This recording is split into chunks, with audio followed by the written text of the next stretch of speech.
তুমি ফোন করেছিলা? কি নাম তোমার? রোশনি সিং। রোশনা? রোশনি সিং। রোশনি সিং। তোমার বাড়ি কোথায়? এই সামনে। আচ্ছা, কি সমস্যা হয়েছে? আমার মার ব্রেস্ট ক্যান্সার আছে, তো সেটা নিয়ে ড্রেসিং হচ্ছে। আচ্ছা আচ্ছা, চলো তোমার বাড়ি চলে যাচ্ছি। চলো। কত দূর বাড়ি? এই সামনে এই গলি? এই সামনে দেখে। আচ্ছা আচ্ছা, এই বাড়িটা হয়? হ্যাঁ এটা। বলছি তুমি না আমাকে ফোন করেছিলে না হ্যাঁ। তোমার মায়ের জন্য? তোমার নাম কি বললা? রোশনি সিং। রোশনি সিং। তুমি কি করো? আমি স্টুডেন্ট। স্টুডেন্ট, পড়াশোনা করো? হ্যাঁ। আচ্ছা আচ্ছা। আর তোমার বাবা? বাবা নেই, মারা গেছে। তোমার বাবা মারা গেছে? হ্যাঁ। আর তোমার মায়ের কি হয়েছে? Breast cancer. Breast cancer?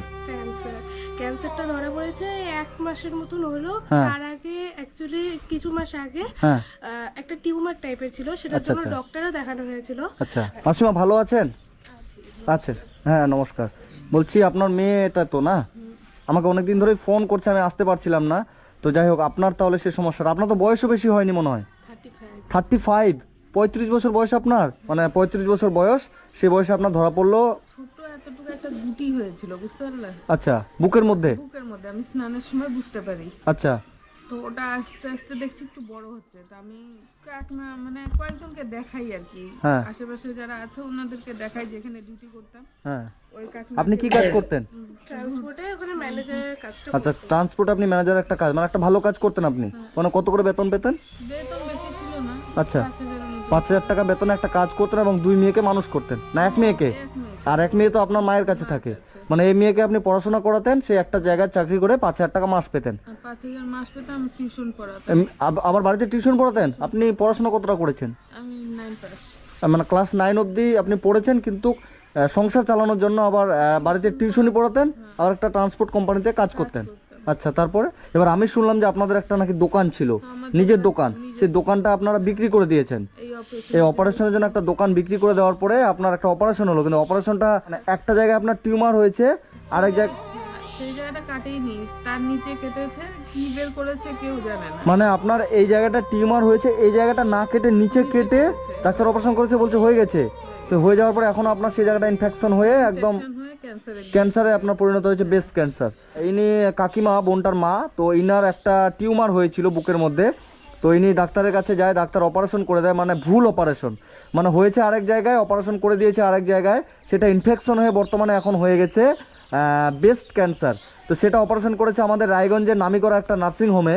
তো রায়গঞ্জের নামিকরা নার্সিংহোমে আপনারা সবাই আসেন, সবাই জানেন, কিন্তু এরকম গরিব মানুষ যারা, ইনার স্বামী নেই, স্বামী মারা গেছে, 2টো মেয়ে, একটা মেয়ে ইনি 2টো মেয়েকে মানুষ করতে পারে না বলে আরেকটা মেয়েকে মায়ের কাছে রেখে দিয়েছে, আরেকটা মেয়েকে ইনি ক্লাস 9 অবধি পড়ে টিউশনি করে একটা কোম্পানিতে কাজ করে এই যে মানে মেয়েটাকে পড়াশোনা করাচ্ছে, মানে 15 বছর এই মেয়েটাকে ইনি কষ্ট করে মানুষ করে আজকে ইনার অবস্থাটা কোথায় এসে দাঁড়িয়েছে, ক্যান্সারে। তো এই মানুষগুলো, তাহলে গরিব মানুষগুলো কোথায় যাবে? আমরা তো ভালো জায়গা যেখানে সেখানেই তো যাবো, কিন্তু ভালো জায়গায় গিয়ে আমাদের অবস্থা যদি এরকম হয়ে যায়, একটা টিউমার অপারেশন করতে গিয়ে যদি আমাদের ক্যান্সার হয়ে যায়, তাহলে আমরা কোথায় যাব? আপনার তো এখন মানে আমি যেটা শুনছি কিছুই নেই, কিছু নেই, কিচ্ছু নেই। আচ্ছা আচ্ছা, একটা কাজও করতে পারছি না। আপনি কাজও করতে পারছেন না? ইস, তো এই মেয়েকে আপনি এখন মানুষ করবেন কিভাবে? তাহলে আপনি চিকিৎসা করবেন কিভাবে? ওটাই তো বুঝে পাচ্ছি না কি করব। আপনাদের সংসার এখন কিভাবে চলছে? ওই যে দোকান বিক্রি কিছু ছিল, ওটা দিয়েই চলছিল। ও মানে যে দোকানটা ছিল, যেটা বিক্রি করে দিয়েছেন, সেই টাকা কিছু ছিল, ওটা দিয়ে আপনার এখন মানে চলছে আর কি মোটামুটি। তো যাই হোক, আমি কি বলবো এখন, বলো এটা এখন কি করতে বলছে ডাক্তার? ডক্টর বলছে কেমো দিবে, কেমো দিয়ে আস্তে আস্তে কেমোর জন্য টাকা লাগবে। তোমরা এখন চিকিৎসা কোথায় করাচ্ছ? হসপিটালে রায়গঞ্জ হসপিটালে? মানে আপনাদের যেরকম ভুল চিকিৎসা করে দিল ডাক্তার, আপনারা যাননি ওখানে?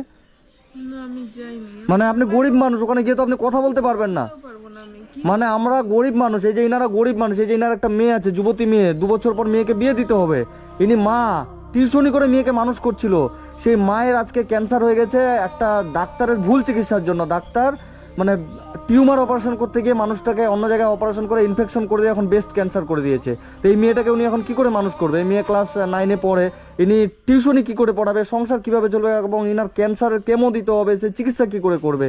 তো আমি সেই নামিকরা নার্সিংহোমকে বলতে চাই যে এরকম গরিব মানুষের জীবন নিয়ে আপনারা খেলবেন না, আপনাদের কাছে গিয়ে যেন এনারা সুচিকিৎসা পায়, তাই তো? মানে ইনি একটা দোকান, ওনার শেষ সম্বল ছিল একটা দোকান, সেই দোকানটা বিক্রি করে আপনাদের কাছে চিকিৎসা করতে গেল, আর আপনারা একটা মানুষকে টিউমার থেকে ক্যান্সার করে দিলেন ইনফেকশন করে। মানে কি আর বলবো, আঙ্কেল কি করতো?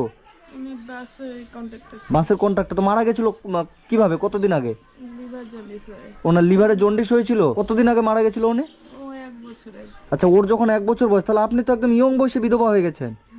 এই বাবারে, দেখুন ওই মেয়েটার বয়স এখন 15 বছর, 14 বছর আগে এনার স্বামী মারা গেছে, ইনার বয়স এখন 35 বছর, তাহলে 20 বছর বয়সে এই মা বিধবা হয়ে গেছে। কিন্তু এখন মেয়েটাকে পড়াশোনা করাচ্ছে, ইনি কষ্ট করে টিউশনি করে একটা জায়গায় কাজ করে পড়াশোনা করতো, কিন্তু ডাক্তারের এমন ভুল চিকিৎসার জন্য আজকে মানুষটার অবস্থা ক্যান্সারে দাঁড়িয়ে গেছে। এবং আমার যারা ফলোয়ার্স আছে, যারা তোমাদের ভিডিওটা দেখছে বোন, ঠিক আছে, সবাইকে তুমি কি বলতে চাও?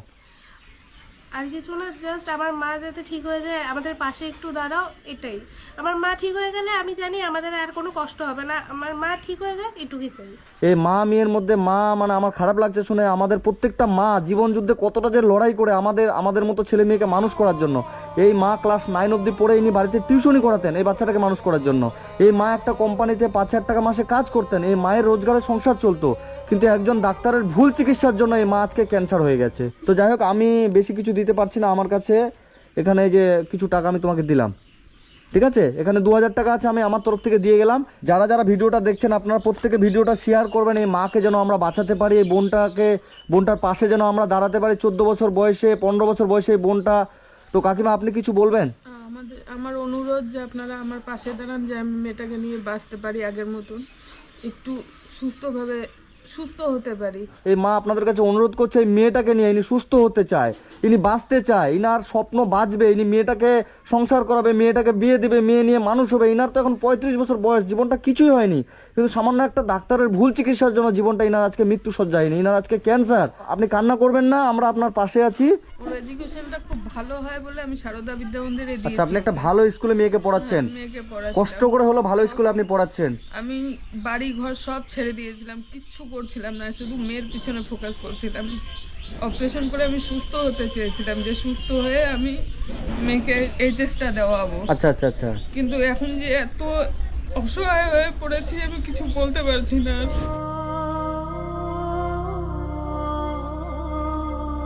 টিউশন পড়াতাম, ওর টিউশনের বেতন দেওয়া। আচ্ছা, আপনি টিউশন পড়াতেন ওর টিউশনের বেতন দেওয়ার জন্য?